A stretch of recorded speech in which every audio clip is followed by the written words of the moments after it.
You know, my mom used to go through that domestic violence. I can remember that as far as I was little. As far as like street violence and going out in the streets, I first seen somebody get their head busted open with a bottle. They just threw it in their face, and as soon as they touched their face, like the white meat came out. And I was like 4. It was 2 grown men arguing, and it turned out to fighting. I seen someone get slammed through the windshield of a car. And then that affected me, like, I don't want to go outside that much no more because I was kind of afraid. The way I grew up, what I thought was violent was right. I assumed that, you know, hurting people or robbing, selling drugs and things like that of that nature was the right way of living because that was the only thing that I grew up seeing, I grew up watching.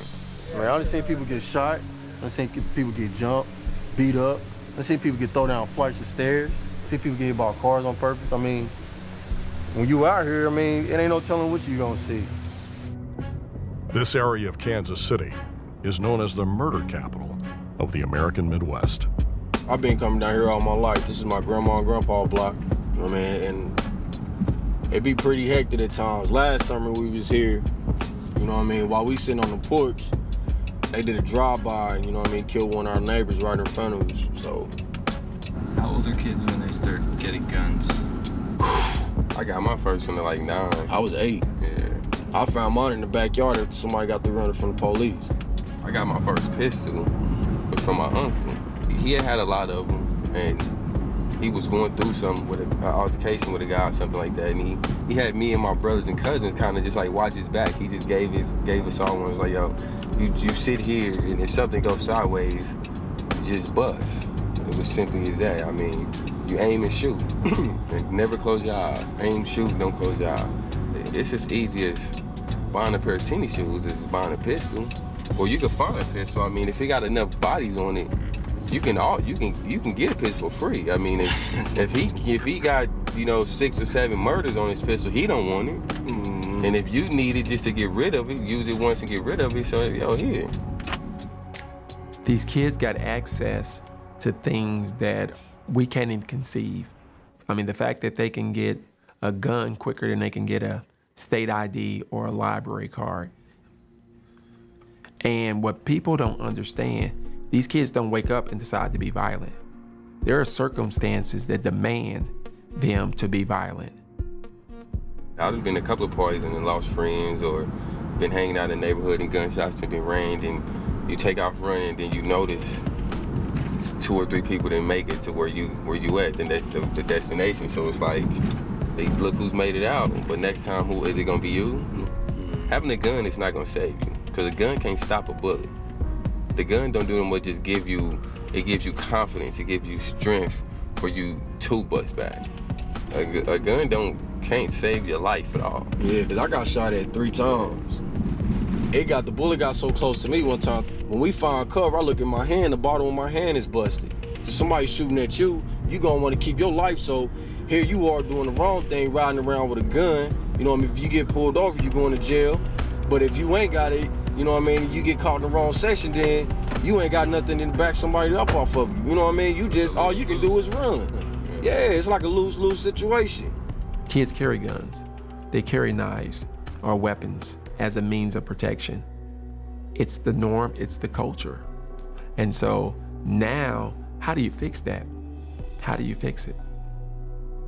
How to transform a culture of violence is a perplexing question that only gets more complicated in areas infested with gangs. Nowhere is this more evident than in Los Angeles, the gang capital of the world.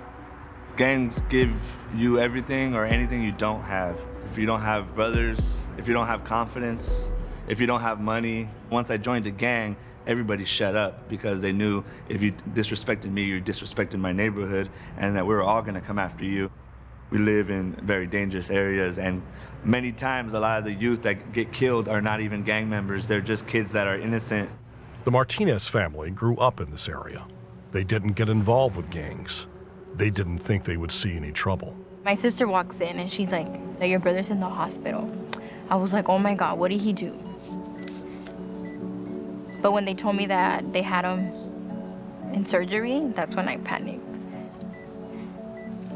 when my uncle spoke to me and he told me, like, don't worry, he's gonna be fine. The doctor said he's gonna be fine.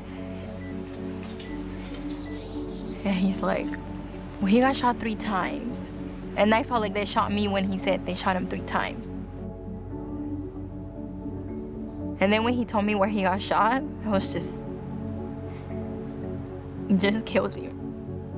While Esteban struggled for his life in the hospital, his family slowly learned why he was there. It was like at 5 in the afternoon, it was at daylight, that a truck pulled in and just started shooting.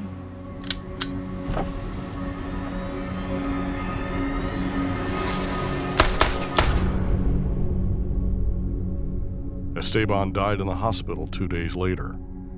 He was only 18. Just why him? There was a bunch of guys there that were gang related. And he wasn't. So why him? They do this to normal kids. And I don't know why. Like, they don't know what life they took. They don't know how much that life meant to us. The only thing that I think makes me feel better is knowing that he knew that I loved him.